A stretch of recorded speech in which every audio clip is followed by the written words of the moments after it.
Well, welcome all to our June monthly chapter meeting in the San Fernando Valley Climate Reality Chapter. We welcome you all. We have a great evening. We have some good news, some fun things that fun events that we're going to tell you about tonight. Plus, we have two guest speakers, one is a city council person and another from LADWP. So we're very excited about hearing from each of our guests.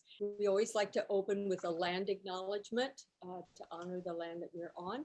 So Michelle, would you read our land acknowledgement for us? Thanks, Diana. A land acknowledgement is a formal statement that recognizes and respects Indigenous peoples as stewards of the land and the enduring relationship that exists between Indigenous peoples and their traditional territories. It acknowledges the history that has brought us to reside on this land, the colonialism that is present in our current systems, and calls on us to be mindful of our own present participation in it. We acknowledge that we are on the traditional territory of the Tongva, Kizh, Hatuvayam, and Chumash tribes. Excellent. Thank you. I'm going to pitch it to Michelle to do a formal introduction of Simon Zewdu. So Michelle, why don't you introduce Simon to us? Thanks so much, Diana. Well, we're very excited to welcome Mr. Simon Zewdu from the LADWP. Mr. Zewdu has been with the LADWP for 23 years, with duties spanning from substation design to project management, strategic planning, contracts, and special projects. Currently, Mr. Zewdu is LADWP's Director of Power Transmission Planning, Regulatory, and Innovation Division. He's responsible for all transmission planning efforts to accelerate and implement the LA100 study findings and fulfill LADWP's obligations as transmission provider.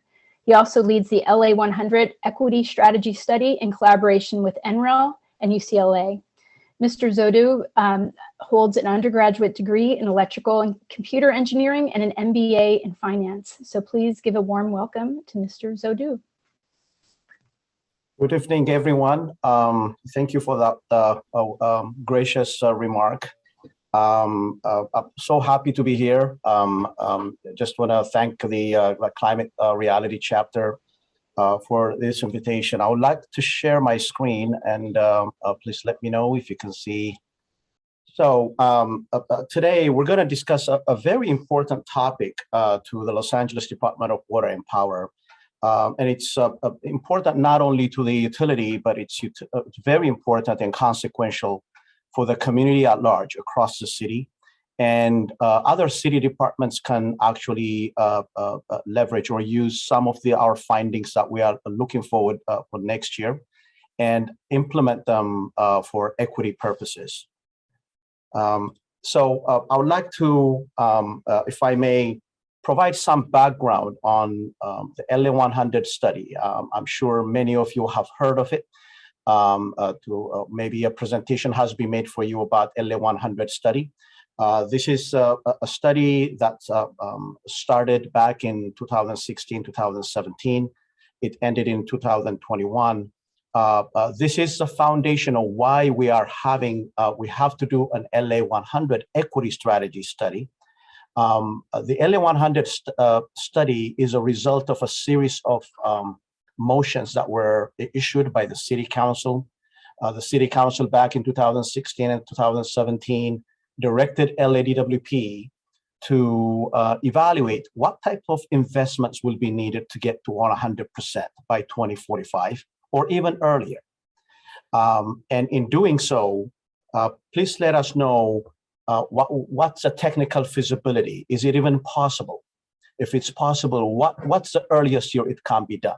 Those are the questions that we were trying to figure out back then. And we partnered with NREL, Department of Energy Laboratory, to help us in this effort. This study, by any standard, is historic and groundbreaking. It hasn't been done to this scale before. So we allowed them to be a third-party, neutral, and to conduct an objective study, and that's what they did. And the study was completed in the beginning of the first quarter of 2021. And what we found out was there's going to be a lot of challenges, but at the same time trade-offs. to reach to 100%, but 100% is possible. It's achievable. That was the great news that came out of it. But at the same time, what we learned from there is this is going to significantly need an importation of and a generation of renewable energy within the city and importation of additional renewable energy from outside the city. And significant investment will be needed. And the earliest we can reach that 100% mark is 2035. So we ran, NREL ran millions of scenarios, and they identified 4 major pathways. One of the pathways is a 2035 case, and the 2035 case is what the department is looking at right now. I think, in all earnest, the climate change is upon us, and we cannot wait until 2045 to get to 100%. So we are gearing up and planning to get to 100% renewable and clean energy by 2035. Another, I think, finding is that we really need to modernize our electric infrastructure to be able to support the electrification of the transportation sector, the decarbonization of buildings, the building stock within the city of Los Angeles. A significant amount of investment is needed to upgrade the distribution system as we know it today. And with the same level of reliability and resiliency that all our customers are enjoying today, we need to be able to provide that level of reliability in the future. And another important factor is we do have currently a lot of customer-facing programs like storage, demand response, and rooftop solar. Not only that we need to increase the numbers, but we need to develop new programs as well as significantly expand existing programs so that all people, customers across the city can actually generate power to the extent possible, what we can do within the city, and be part of this new investment that we'll be making. Last but not least, a lot of jobs will be created as a result of this transition. This transition calls for a lot of projects and programs. Those will translate into jobs. And what type of jobs will we be creating within the LA Basin, not only within the city of Los Angeles, but within the greater Los Angeles area? So at the end of the study, what we did was we went out and we held several community meetings. And the community meetings were just to share the findings of the study and share some of the highlights. But a lot of questions started coming up during the community meetings. One of the questions we used to hear frequently was, how is this clean energy transformation going to be conducted? Who will be the beneficiaries? As we're investing $50 to $80 billion, there are some communities that are, or sectors of our customers that are locked out of any decision making. A good example are renters. Renters constitute about 65% of our residential customers, and yet they don't play any part in any of our customer-facing programs. If renters want to have EV charging facility at their dwellings, unless the homeowners and the property owners agree, there's not going to be any availability for them. So a lot of questions came in. Is there going to be emphasis on various communities? Who is going to benefit as a result? And are frontline communities specifically going to be protected by DWP's policies so that not only the benefits, but the burdens will be spread across the city, so as we are achieving this 100%. So to respond to this critically important questions, the LA100 Equity Strategies was commissioned by our board at the beginning of 2021, right at the end of Q1 of 2021. And just to find out that the transition that we're having will be managed equitably, in recognizing the uniqueness of each community, and to make sure that the most vulnerable communities across the city are not left behind or further burdened as a result of the decisions that we'll be making in the future. So we found out at that time that the LA100 study did not answer these questions for us. So for this study, we are continuing our partnership with NREL because they do have all the data about our system and what can we do for an equitable distribution of the benefits in the future. And we already also brought in UCLA, and UCLA have a lot of local knowledge of jobs and workforce development, affordability and rate design, and air quality issues that they've been working on for many years. So we have partnered with them as well to help this effort. So in its core, the LA100 Equity Strategies study is designed to be community informed, community led, and to be able accountable to all communities across the city. And at the end, our goal is to have what we call implementation ready strategies, so that as we develop programs, as we develop new projects, we will be implementing equity test or equity applications or recommendations to each program, so that each program that we launch has been tested and reviewed for equity purposes. I would like to, I think it's good for all of us to understand the city of Los Angeles' current state. About 47% of city of Los Angeles is designated as a disadvantaged community. This came from the CalEnviro screen that's published by the California Environmental Protection Agency's Office of Environmental Health Hazard Assessment. So as you see, as we are pushing for a transformation and a transition of this scale and gravity, I think, to a clean energy future, we have to take into consideration some of the vulnerable communities that may not be able to or cannot afford even the modest increase in some of in rates that may be applied as a result of this transition. And that's the very reason why we are doing this, performing this equity strategy study. It hasn't been done to this scale again across the country. I talked to many utilities across the nation, and this is the first one, and they see it as a model and a template for other cities to follow. And we're working with the state of California and the various state and county agencies to see what we can learn from this and scale it up to other communities and other regions. So as we plan and commit this significant investments, the outcomes, equity means the outcomes have to be inclusive, again, community driven. The benefits and impacts have to be modeled to achieve the necessary benefits are attained by all communities. And typically, we set targets, for example, for renewable energy or for any projects that we have, we can set targets. But equity has been a very abstract, idea for us, and we have never set some type of target for equity.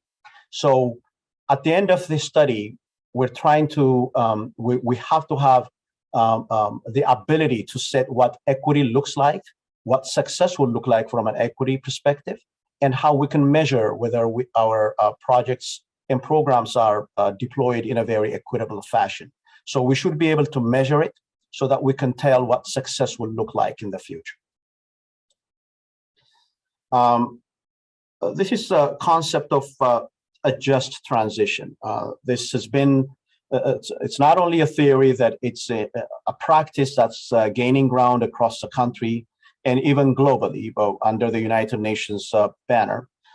We have heard of climate justice and environmental justice in the past.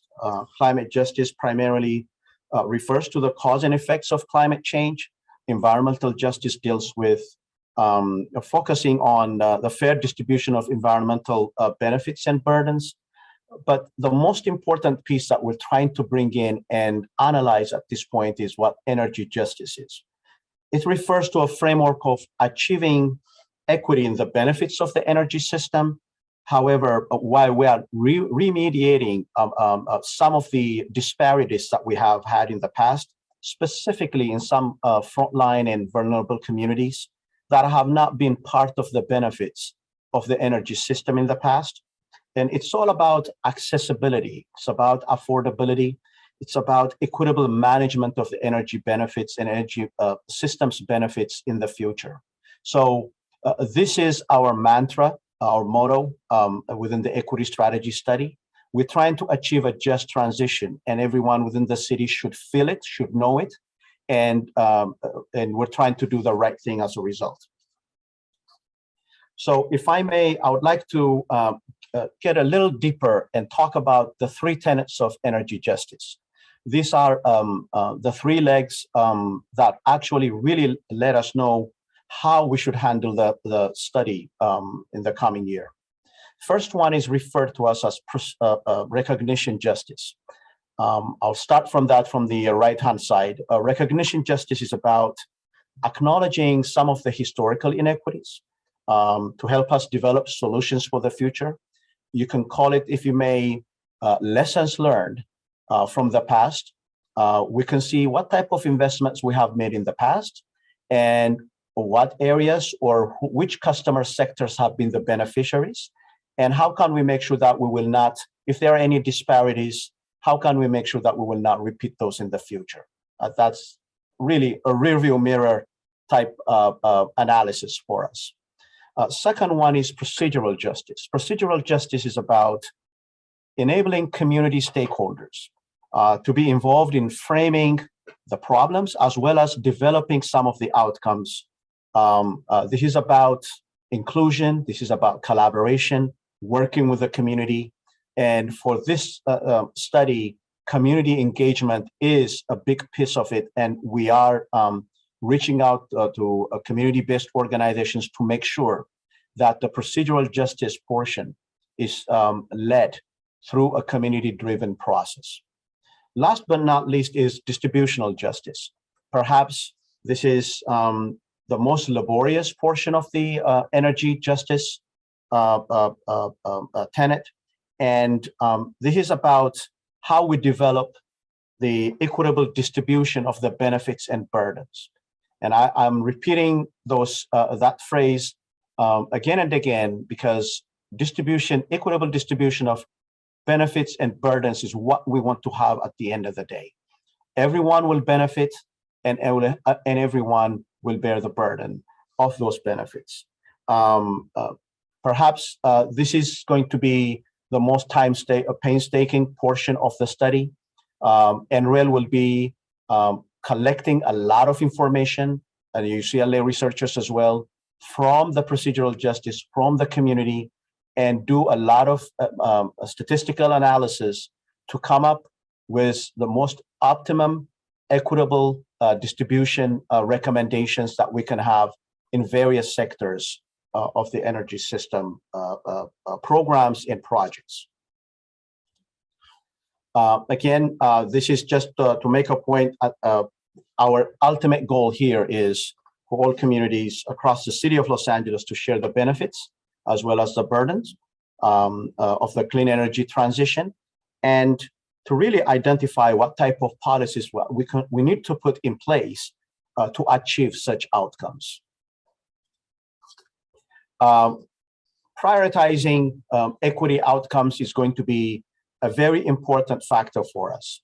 This is related to gathering input, collecting data from the community, seeking community feedback and guidance to prioritize outcomes such as access to programs, access to clean transportation, reduction of energy burden.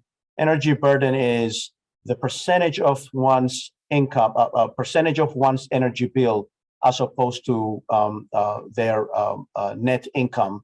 And that can be calculated, and we can see with inflationary pressures, how much energy are people choosing to turn on the AC, or are they choosing to buy food or medication? These are the type of choices that some people are making within our communities.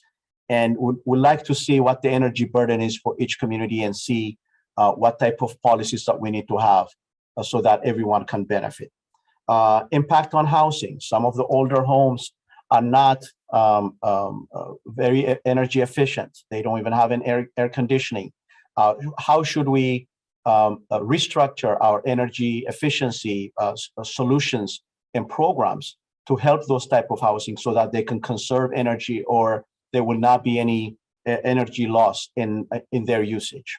What about jobs and workforce development?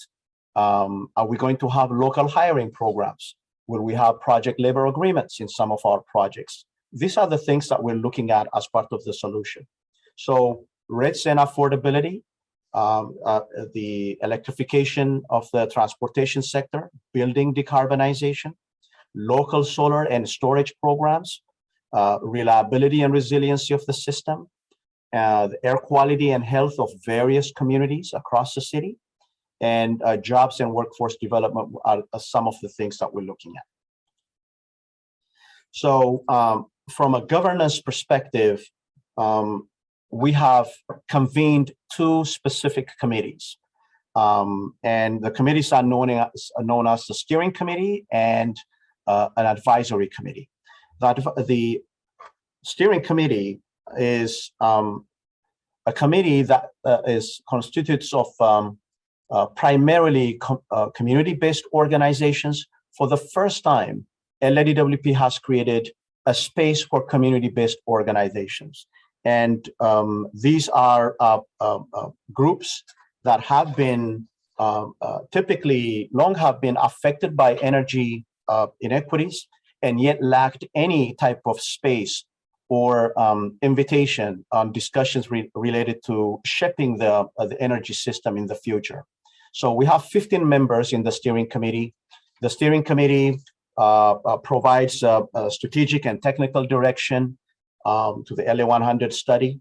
And they also identify some of the prioritized energy equity outcomes that are critical to the various communities. So these communities represent the entire city of Los Angeles. We're very happy that we're working with community-based organizations in the future so that we are actually, the decisions that we're making are meaningful and consequential to all communities across the city.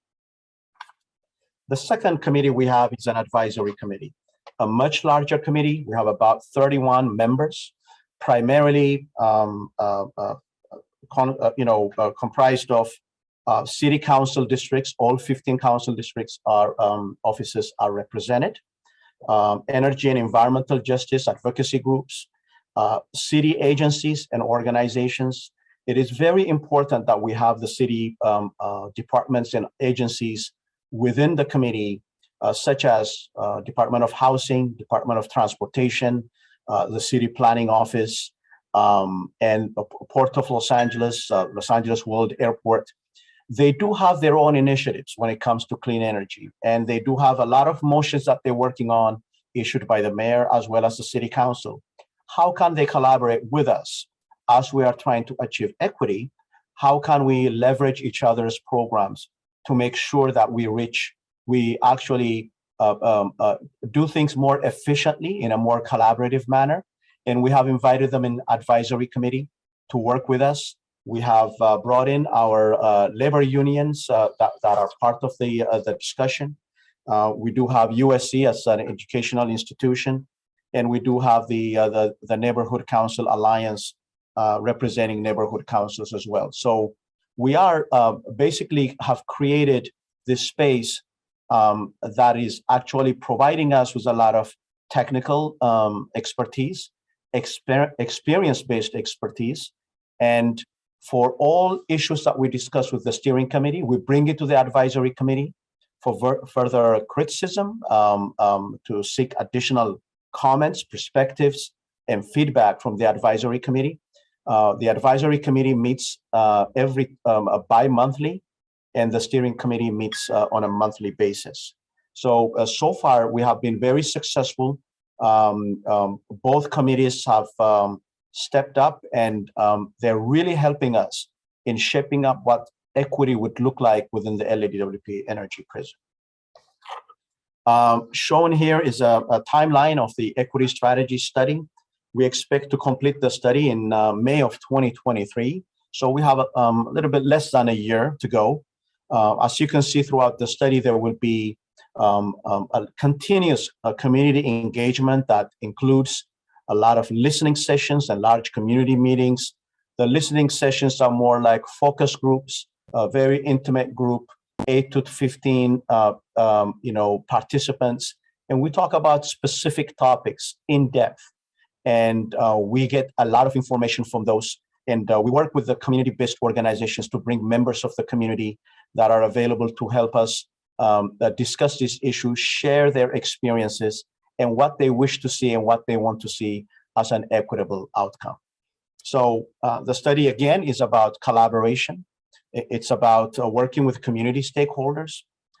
It's about listening. It's about learning.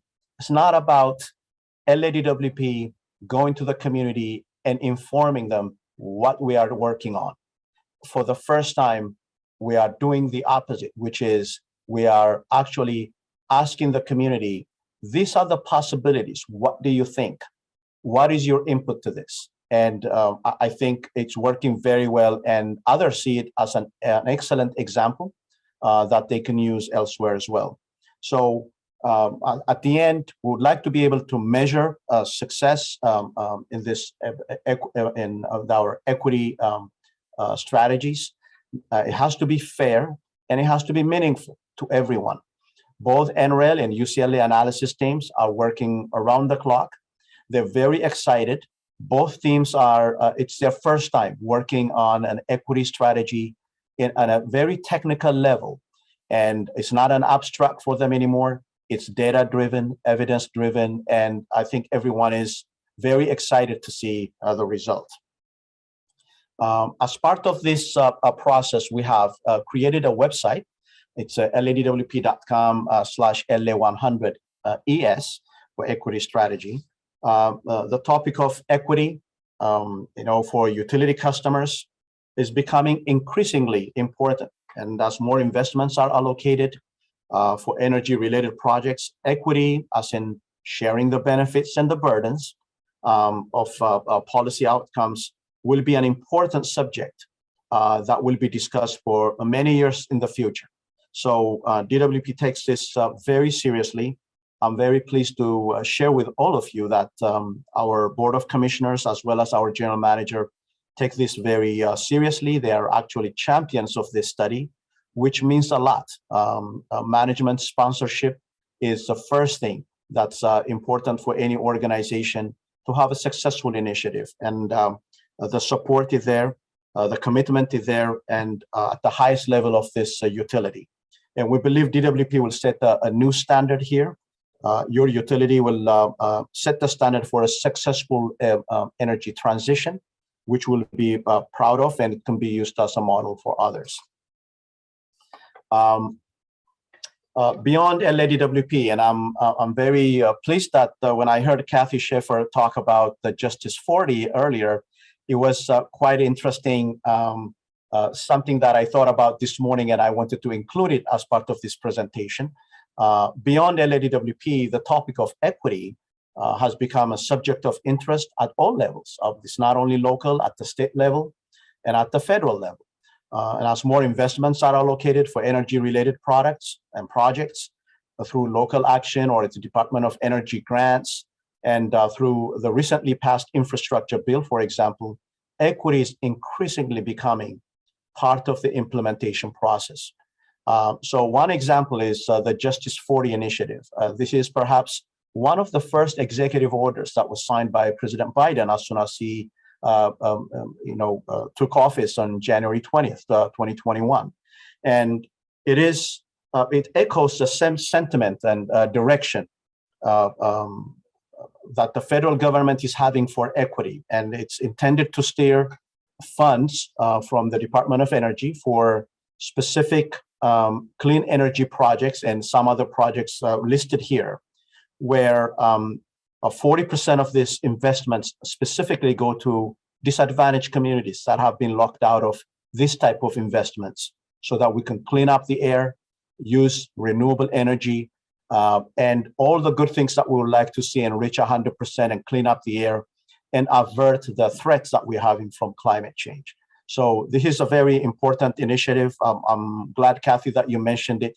There is a city a motion that's coming, and we need to. I urge all of you to support any Justice 40 related efforts. I think LA has always been known as for questionable air quality, and I think we all have to work together to make sure that we clean up the air. We electrify the transportation sector, which actually contributes a very high percentage to our greenhouse gas emissions and pollution issues that we have within the Los Angeles. And our buildings, the building decarbonization is another area that we need to look at. So as we look at all this, investments are needed, and the federal government is stepping up, and we're very happy to do that, to look into that. We are looking at the infrastructure bill, some of the Department of Energy resources and grants. And another very promising technology we're looking at is green hydrogen. Green hydrogen is hydrogen produced using renewable energy. So there's no pollution as a result of the production process. And green hydrogen can be used as a generation fuel, and with it's a carbon-free resource that can be used on some of the generating units. And LADWP has a big project that we are undertaking in Delta, Utah. Currently, we are shutting down a coal plant. The initial plan was to replace it with a gas-fired plant, but we are replacing the gas-fired plant with a hydrogen-enabled plant. By 2025, the plant will be using about 30% as resource, green hydrogen. And by 2035, the entire plant will be using 100% green hydrogen, which is going to be produced on site at Delta, Utah. So we're very happy to see that the federal government wants to create a lot of hydrogen hubs across the nation, and the Utah location is identified as one of those hubs. And there is interest to start a hydrogen hub in Southern California as well, to help not only the energy industry, but the transportation industry as well, so that we will have more fuel cell vehicles that will be using hydrogen instead of natural gas or gasoline. So I'll stop right here, and I'll take any questions that you may have. We are at a very exciting moment. I cannot imagine any other time that's better to work for a utility than now. We are making a transition. We're making a big change, and we are the leading edge here in Los Angeles. And I'm so pleased that our governing bodies, the city council, the mayor's office, and our constituents, our customers, want us to go to 100% and towards clean energy. And we're very excited to be part of that, and we're committed to reach that stage. So I'll stop right here and take questions. Simon, thank you so much. Just in the chat, some questions have come up, and unfortunately, we don't have quite as much time as we would like to address them all. And I did speak to Terry in the chat, and she said he's answering so many of our questions. And so that's really good that we were, you sort of anticipated some of the things that we wanted to know. I will just ask just one or two, though, to get things going. And I think you might see some there in the chat. You're welcome to stay on and address some of those. One quick question is, what are LADWP's metrics for gaining trust in the community? Do you have anything? Do you have a plan? How do you see that? The short answer is yes, we do have a plan. And the plan started about 3.5 years ago. We have what we call an equity metrics data initiative. The equity metrics initiative started just to collect information on where investments are being made in what community. And it was only, I think, a unidirectional or data collection. The decision-making was not, we were not bringing the community to be part of the decision-making process. So from a community engagement perspective, when we first started, The communities were not involved, but it was just a bulletin board to tell the community this is where our investments are going. That initiative has evolved, and what would happen in the future is, as we do our plans and develop programs and projects, and as we implement equity strategies in those projects, what would happen is we will report to each community what the investments are and how we have achieved equity. We need to be able to measure equity for people and our customers to know and appreciate whether we're doing the right thing or not. And another aspect of this is what we started now with our steering committee, involving community-based organizations to be part of the decision-making process and getting the buy-in from them is a very important beginning for the future. As we move forward, we need to continue this serious, structured, and in-depth discussion with the community so that we are always in touch with the community as we make decisions. So I can assure you that what we started now will not stop in May 2023. In fact, we're putting together a plan so that we can continue this relationship for many years to come. We are the people's utility. We are a municipal utility.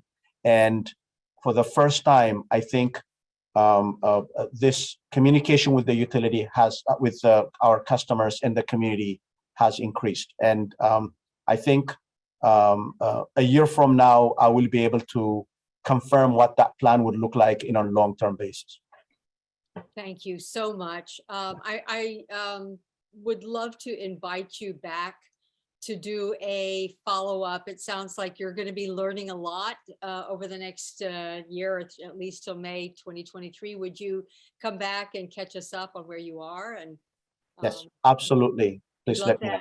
And as I mentioned, Simon, I know there was a question about homelessness, unhoused people, and the carbon footprints. If you have time to stay on and maybe address that question in the chat, we'd appreciate it. And if there's something that our chapter can do to be involved, to support or represent, please let us know, because as you will do. We like to roll up our sleeves and get involved. Yes, so thank you so much. That's very gracious. Thank you. Yes, and I don't know if you saw, but everybody in the chat is saying great job and thank you so much. Oh, thank you. Presentation. So I'll do that. Welcome. Thank you, everybody. Since we're going to shift gear, just say thank you, Simon, for a terrific presentation. Thank you. Really appreciate it. Thank you, Simon. Yes. Thank you. Thank you. Great. I'd like to kick it over to Kathy. Kathy, would you like to introduce our next guest? Absolutely. My pleasure. So Council Member Nithya Raman is an urban planner, a mother of twins, and a council member representing Council District 4. In 2021, the City Council districts underwent redistricting, and the current district includes Silver Lake to Los Feliz to the Hollywood Hills, Sherman Oaks to Encino and parts of Studio City, Van Nuys, and Reseda. If you are in her district, I would suggest that you subscribe to her newsletter. It is huge and wonderful. Anyway, Council Member Raman was born in India and moved to the US as a child. She studied at Harvard and has her master's degree in urban planning from MIT. She served for several years on the Silver Lake Neighborhood Council and co-founded SELA, which is the SELA Neighborhood Homeless Coalition, SELA standing for Silver Lake Echo Park, Los Feliz, Atwater Village, and Hollywood. She was elected to the City Council in 2019.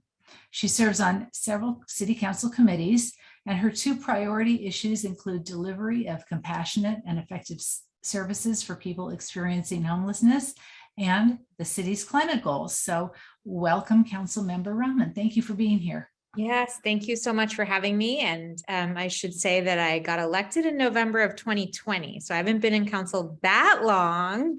I did start running in 2019, but I just got started. So, and hopefully we have a long way to go and a lot more to do.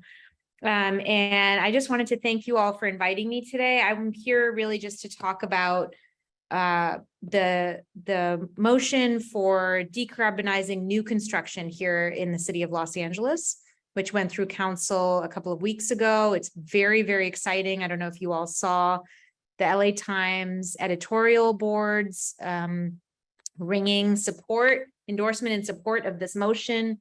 And I just wanted to go through, you know, what this motion is and what it does for Los Angeles, and open the floor up for questions. I did want to warn you that my children might show up at some point, since they're running a little bit late, I know, on your schedule, and totally understandable, but their schedule waits for no one. So let me get started. So, you know, I think, so actually this idea of decarbonizing new construction actually was something that was in my campaign platform.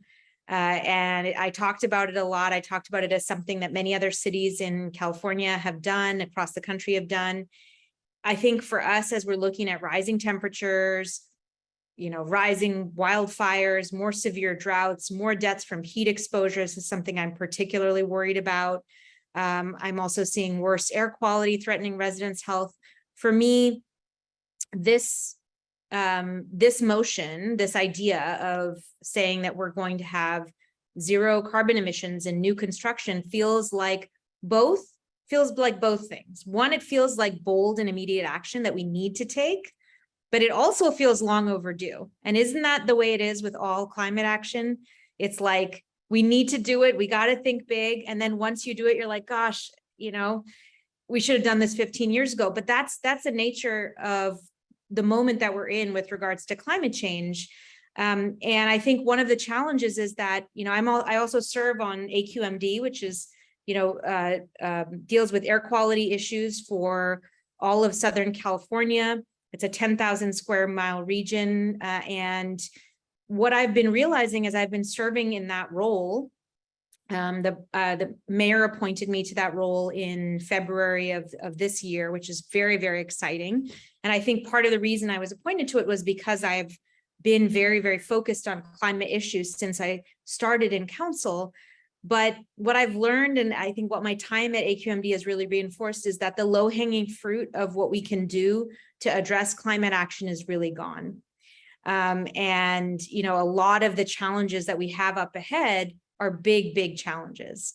They're going to take a lot of collaboration. I was really glad to hear the DWP representative talk a lot about including community as they go through the planning, because I think it's not just about listening to community and getting their feedback, but also getting buy-in for the tough stuff.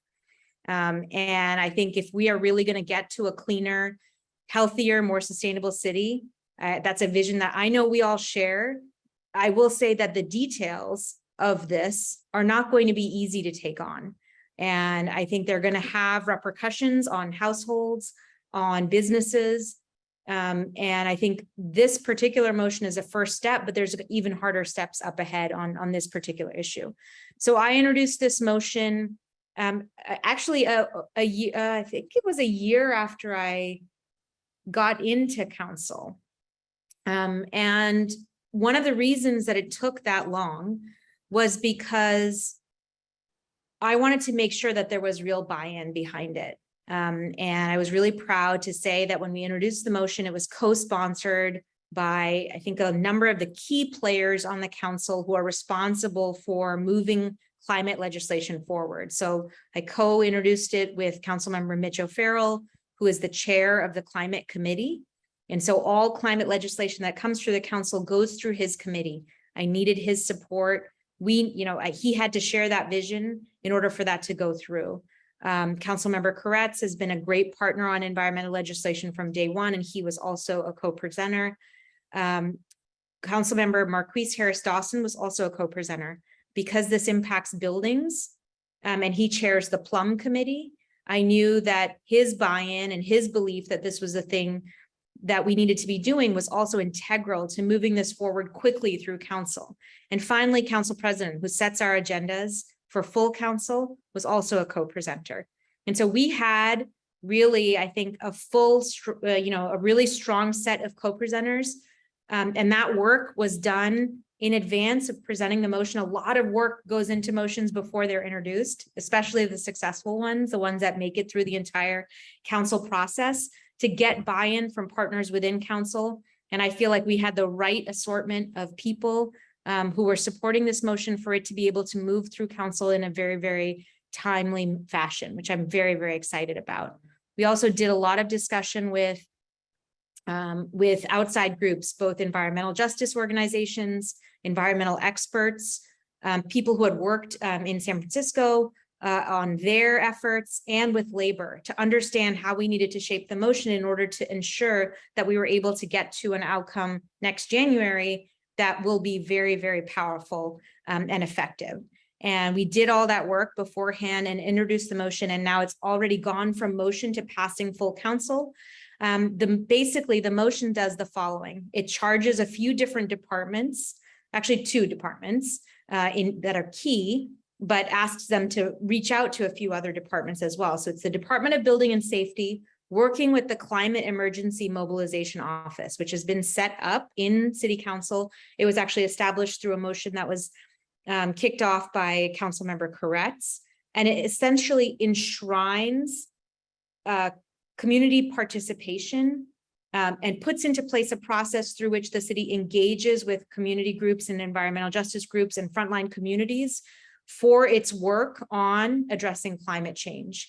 And the motion charges both the Department of Building and Safety and the Climate Emergency Mobilization Office to be the lead anchor departments, offices within the City Council to create a regulatory framework that will be in place by next January. So it's a pretty ambitious timeline. That's going to say that all new residential and commercial buildings in Los Angeles are going to be built so that they achieve 0 carbon emissions. And we want that framework not to be, we don't want the ordinance coming back in January. We want it started in January. So like, if you have followed council and if you know how long things take, this is a pretty ambitious timeline. And we are, as an office, really focused on ensuring that it meets that ambitious timeline. So for us, I think the question around this, and the question that we went to all of our partners with, is really not about whether we're going to require carbon-free construction going forward, but when. And so I think for us, getting to it as soon as possible was really important. 0 carbon buildings have better indoor air quality, lower construction costs, fewer safety risks, especially during earthquakes. This is a big issue. I think that people often don't think about what happens after an earthquake, and having buildings that are relying on electricity as opposed to natural gas pipelines are going to be a lot safer in the case of an earthquake than the alternatives. And I think we really, the emphasis on indoor air quality is also really important. I think this is something that a lot of people, again, are not as aware of. I mean, I have a gas stove in my house and I have little ones. I have, I know that this gas stove is reducing air quality in my own house. And I'm looking forward to a situation where I think things can look different for households across the city. We are not the first to this issue in California. The LA is not the first, although we're the biggest jurisdiction to be taking this on. Over 50 cities and counties in California have already enacted various kinds of legislation, either REACH codes or new rules that are trying to reduce or eliminate carbon emissions in new building construction. And I think for us, one of the things that is really important is that in places where this has happened, those cities are already seeing the benefits of things like lower construction costs. In December, New York City actually beat us to become the largest municipality in the country to ban gas use in new buildings.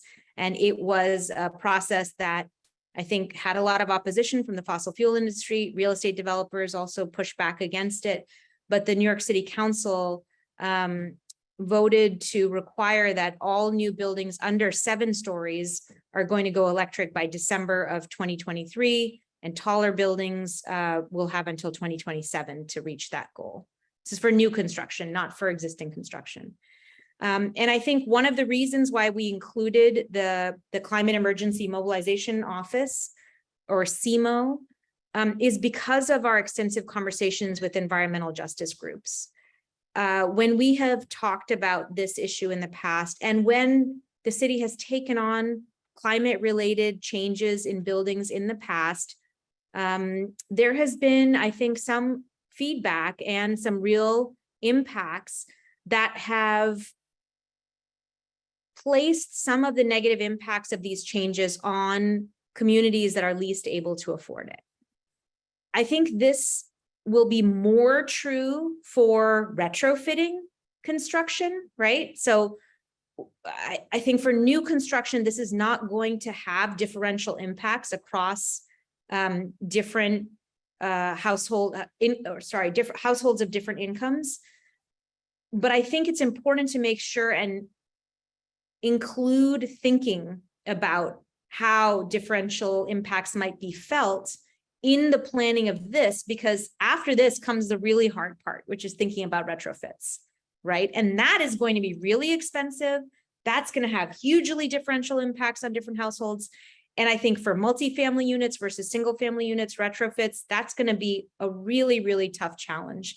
But I think thinking about including equity and centering equity, even in thinking through this piece of legislation, will help us figure out who are the partners that we need to be talking to, how do we ask the right questions in order to get at what we need to be doing, and how do we make sure that implementation of this first step doesn't recreate some of the harms that we've seen in the past, will help us do better in the future as we go into more and more complicated steps.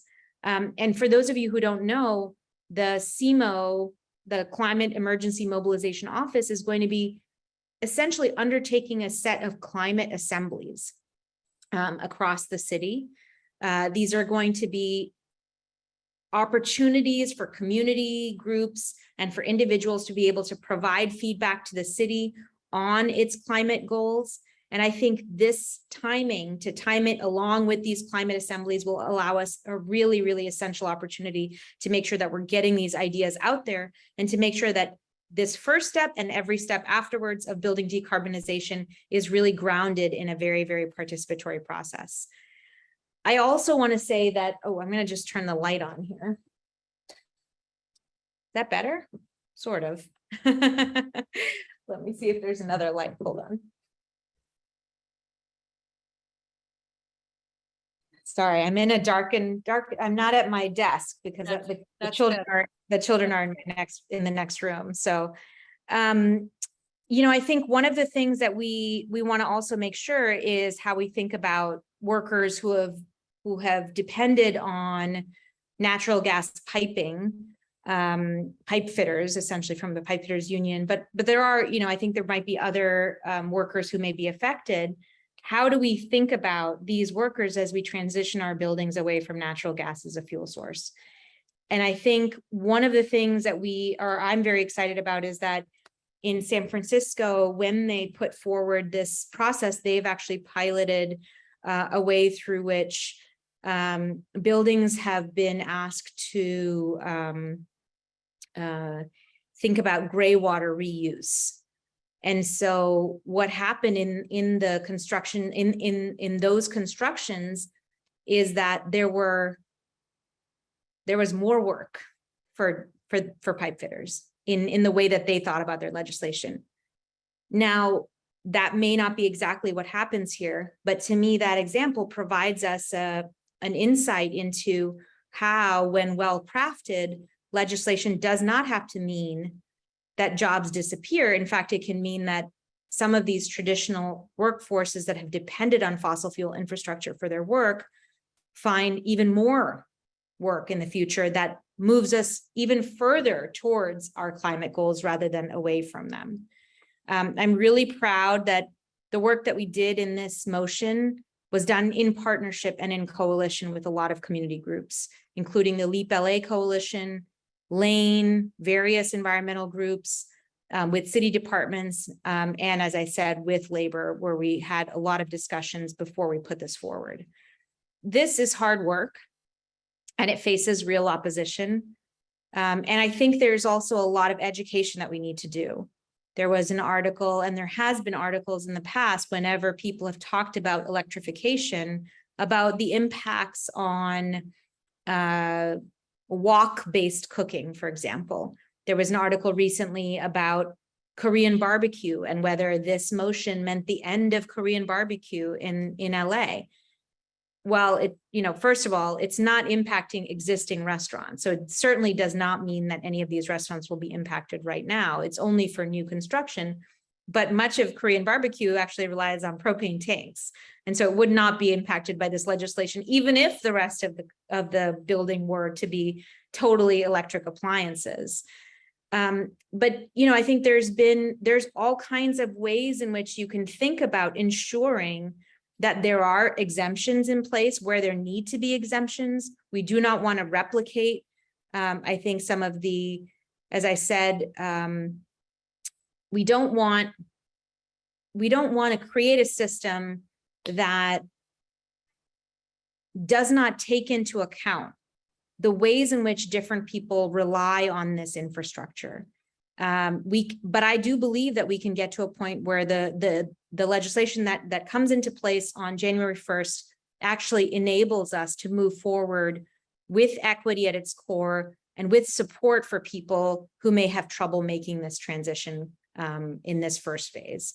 So with that, I want to open the floor up for questions, but I did want to say that I'm really excited about this motion, but I'm also keenly aware that some of the even bigger challenges that we will face will come from retrofitting. That will require incredible amounts of investment, and that will require incredible amounts of thinking. We looked at some studies which showed that for new construction, whether it's single family, whether it's commercial, or whether it is multifamily, having essentially buildings that don't have any gas lines coming into them and all electric appliances will be cheaper to build than what is currently being built.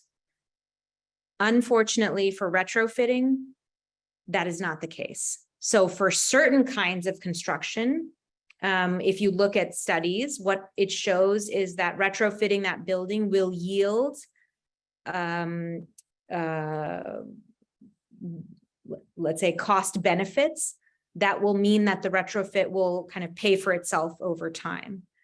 For multifamily construction, that math in the research that I have seen does not work. So what that means is that retrofits will require subsidies. It will require funding at a scale that the city is unlikely to have access to, and will require federal commitments in order for that kind of extensive retrofit operations to work. But I think those are all problems that we can take on. And those are all problems that I think we will be able to address. But this first step will help us set the groundwork for taking those next steps in a more thoughtful way. So yeah, with that, I wanted to open the floor up for questions. And I'm not sure whether you wanted me to look at questions myself or whether you wanted to throw me some that you think are the most important. You've answered so many things that we wanted to ask. That was a really great presentation. Thank you so much. And something that I don't know if you did see in the chat, but Rhonda said that you are her hero for this motion. And so I think a lot of us do feel like this is such a big, it's a big deal.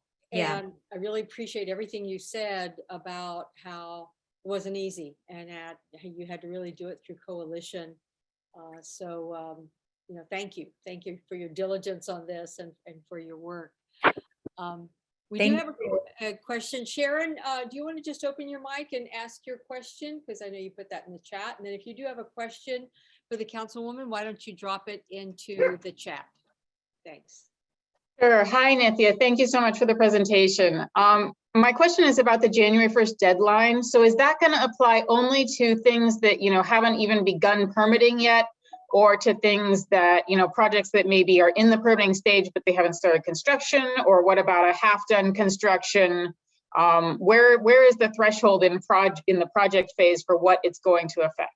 So I think this is where the department will have more insight into where it makes sense to put that threshold. As you know, or you may not know, but I think is widely known about Los Angeles. Takes a very long time to build large constructions here in LA. And the process of permitting is a very, very long one.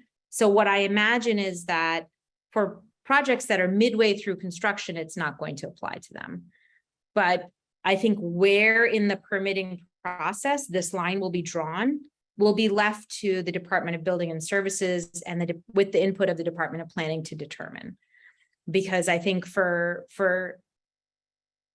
me, I'm not sure. I don't have the expertise to draw that line, but the departments will know. They'll understand where in that decision-making process it makes sense to draw that line. And I think if you are involved in building and construction, or if you are an architect and you have input or insight into this, the climate assemblies, or directly writing to our office to provide your insight into where you think that line needs to be drawn, would be very, very helpful. And we can certainly pass that along to the people within DBS who are going to be kind of anchoring this process.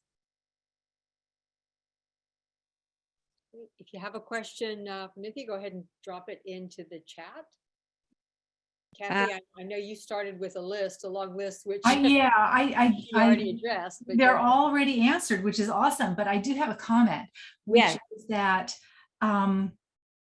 this is going to take a lot of work from everybody, and including us. And we would like to know, we are here to help. We have Rhonda, who's an ambassador for the Switches On, and we have lots of people involved in this, but I feel like we need to get out in front and make this a positive experience with the new construction, so that when we get to retrofitting, which is going to be nasty, we'll be prepared. So any suggestions you have along those lines? Have you heard, I'm curious about whether you've heard any pushback in your own communities in thinking in this, on this issue? I haven't, Rhonda. No, not for new. It's the retrofit that is always going to be the hard part. Yeah. I mean, I think that we have seen some pushback. So there's, I think, a mix of pushback on this issue so far that I've seen. I think, and I can speak to this because my mom, I'm South Asian, as you can probably tell. And a lot of South Asian cooking depends or has historically used an open flame for cooking to be delicious. And I think she has some trepidation around it, so when you make chapati or roti, you put it on an open flame to puff it up, and it's beautiful, it's delicious, it's light, it's fantastic. So she was asking me, if we might be doing some renovations on our house. And she was like, so when you do the renovations, does that mean you won't be able to have a gas stove anymore? And I was like, I don't know. I'm curious about whether it will impact us. I'll have to talk to the department. But she said, but then I won't be able to make chapatis for you. But she doesn't know the beauty of induction cooktops. That's what we have to sell. And I think what she's thinking of is when we first moved to America, we lived in a very small apartment in a suburb of Boston, actually. And we had one of those coil electric stoves. Mm-hmm, mm-hmm. And those were really, really hard for her to use. They were really hard to cook with. And she had a lot of trouble adjusting. And I think she hasn't seen what the new induction cooktops can do. And I think so on that front, I think there's some cultural barriers to induction stoves that I think we can overcome just through getting the word out and making sure that people understand. I have a friend who used to live across the street from me when I was in a planning school, who is the cook Kenji Lopez Alt. Do you know him? He wrote that book. Someone got really excited. Yes, I love him. He's so smart. But he was saying, I texted him when I was thinking about this, and I said, hey, do you think that this would be a problem? Because he does a lot of wok-based cooking. And now he's been testing it and talking about it. So I'm hoping that he'll talk more about it. And I'm hoping that he'll show that you can actually do wok-based cooking on an induction stove, or that you can make adjustments that will get you to the same what is the phrase? Walk high? Am I saying it right? I don't.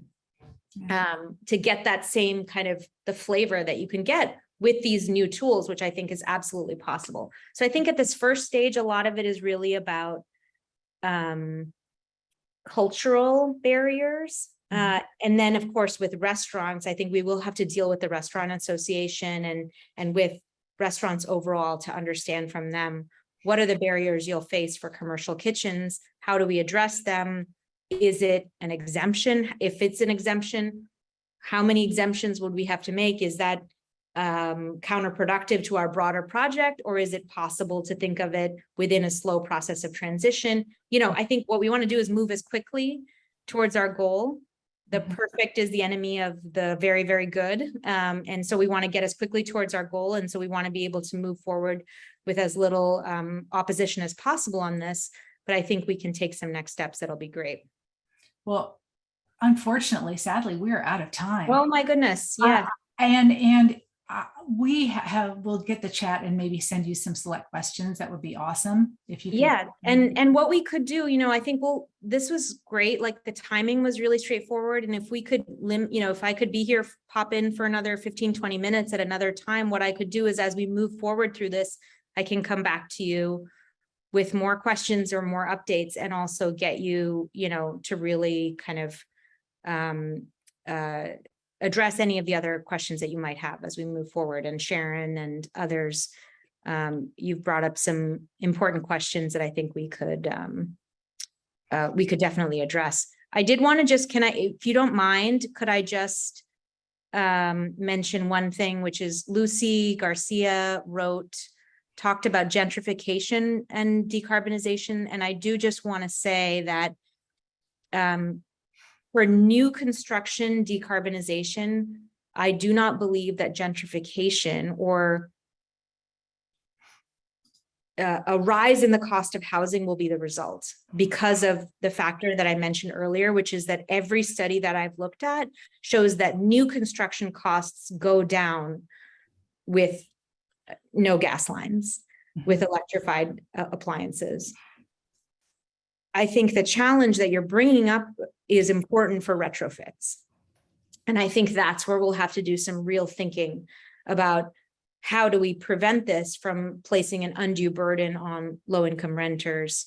How do we make sure that the costs of doing this are not passed on to those renters, driving up further the costs of housing in a city where that's already way too high? So I do want to just say to Lucy, I hear you. And that concern is very near and dear to my heart, because my twin concerns are homelessness and homelessness prevention and affordable housing and climate change issues. And so I think as we move forward, we can keep thinking about both of those hand in hand. So thank you all again for allowing me to come here and share this space with you, and look forward to more of your questions and feedback. Thank you. And LADWP got to hear you speak as well. I see that Simon, our first presenter, is still on the call. Thank you so much for joining us. We do look forward to the follow-up. Just want to remind everybody, while we're talking about new buildings, we are supporting individuals' transition to electrification once a month with our brand new Ask Sean show. So if you have any interest in taking this personally and actually going electric yourself, this is a time to just ask the most stupid question you have, or learn something, or see some case studies, get some electrification tips. It's 1 hour, Monday at 5:30. Everybody's welcome. So please join. And I put the information about how to register in the chat. So thank you. I thank you to our speakers. That was great. Everybody wave, say hi, just do the love thing for appreciation. Thanks, guys. Really appreciate your time. Really appreciate it. Well, thanks a lot, you guys. Are going to wrap up, and I'm going to go ahead and stop recording, but I will stay on the call for a minute, and hope you all have a really good week, and hope to see you Monday for the Ask Sean show. All right. Bye-bye. Thank you. Thank Thanks, you. everyone.